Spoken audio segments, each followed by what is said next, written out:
चलिए जी, बढ़ते हैं आगे। अब जरा वजीर दाखिला की भी बात करते हैं। और वजीर दाखिला का 3 रोजा दौरा कल लगभग इख्तिताम हो गया, रात देर गए। लेकिन कल शाम की तस्वीरें बड़ी दिलचस्प थी। वजीर दाखिला अमित शाह का जम्मू कश्मीर का दौरा है और 3 रोजा दौरे के दौरान नौजवानों के साथ बराह रास्त मुखातिब होने की वजीर दाखिला ने तीनों दिनों में कोशिश की है।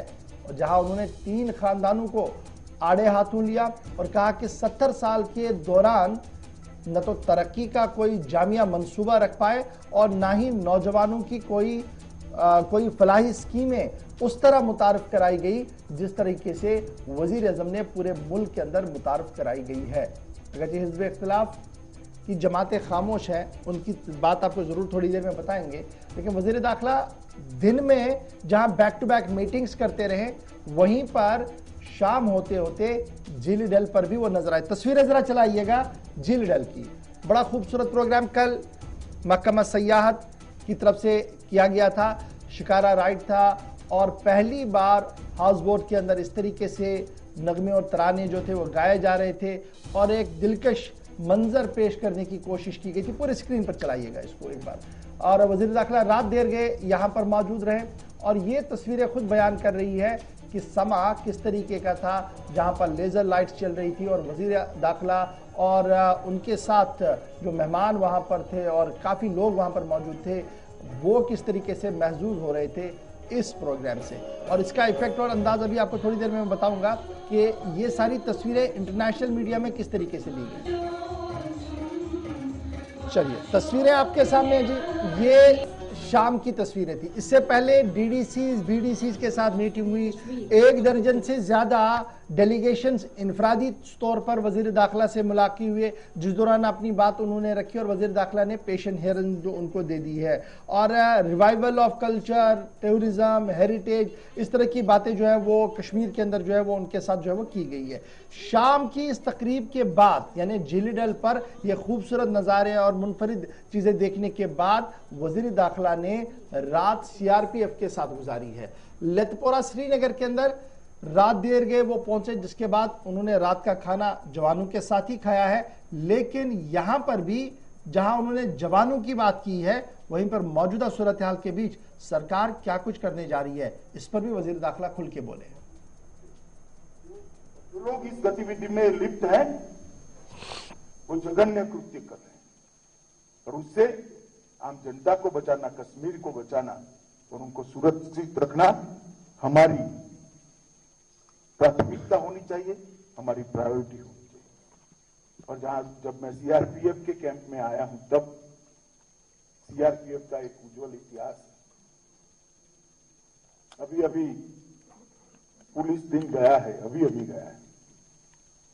सभी सीएपीएफ और सभी राज्यों की पुलिस के लगभग 36,000 से थोड़े कम मगर 36,000 कह सकते हैं, इतने जवानों ने अपना सर्वोच्च बलिदान इस देश की कानून और व्यवस्था और आंतरिक सुरक्षा को संभालने के लिए दिया है। सीआरपीएफ के भी 2200 से ज्यादा जवान शहादत को खुद ही निमंत्रण देते हुए इस देश के लिए सर्वोच्च बलिदान दिया है, हम उसको भुला नहीं सकते। कल सुबह मैं जाने से पहले शहीद स्मारक पर सभी देश के पुलिस बल के जितने भी जवान शहीद हुए हैं उनको प्रतीकात्मक रूप से सीआरपीएफ के शहीद स्मारक पर श्रद्धांजलि देकर ही यहां से जाऊंगा। मित्रों, मैं एक और चीज की ओर आप सबका ध्यान दिलाना चाहता हूं। नरेंद्र मोदी सरकार ने सीएपीएफ के जवानों के लिए ढेर सारे काम करे। 1300 मकान बनाए, कई पोस्ट बनाई है, कई बंकर बनाए हैं, कई प्रकार के छोटे छोटे सुधार भी किए हैं। हालांकि इससे आपकी सभी तकलीफें दूर हो गई ऐसा मैं नहीं मानता, परंतु एक चीज पर मैं आपका जरूर ध्यान दिलाना चाहता हूं और मुझे इसमें यहां पर जो सारे डीजी भी बैठे हैं और सारे जवान भी और आईजी कक्षा के, एडिशनल डीजी कक्षा के अधिकारी भी बैठे हैं, मैं सबको कहना चाहता हूं कि अभी हमने शुरू किया है आयुष्मान सीएपीएफ का कार्ड देना। वैसे तो कुछ महीना इसमें थोड़े लेट हो गए हैं, मगर अब इसमें कोई गतिरोध नहीं। मेरा आग्रह है कि हर जवान को 2 कार्ड दिए जाए, एक जवान अपने पास रखेगा और एक अपने परिवार में दे देगा।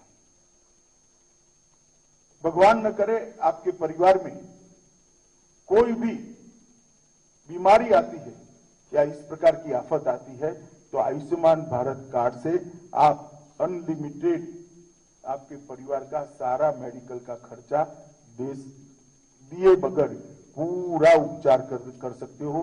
कोई बिल देने की जरूरत नहीं है, कोई एप्लीकेशन देने की जरूरत नहीं, कोई धक्का खाने की जरूरत नहीं, कोई जरूरत नहीं। ना आपको बिल अप्रूव कराने के लिए यहां इतने सारे कागज जमा कराने, कुछ नहीं कराना है। घर में एक कार्ड दे देना है।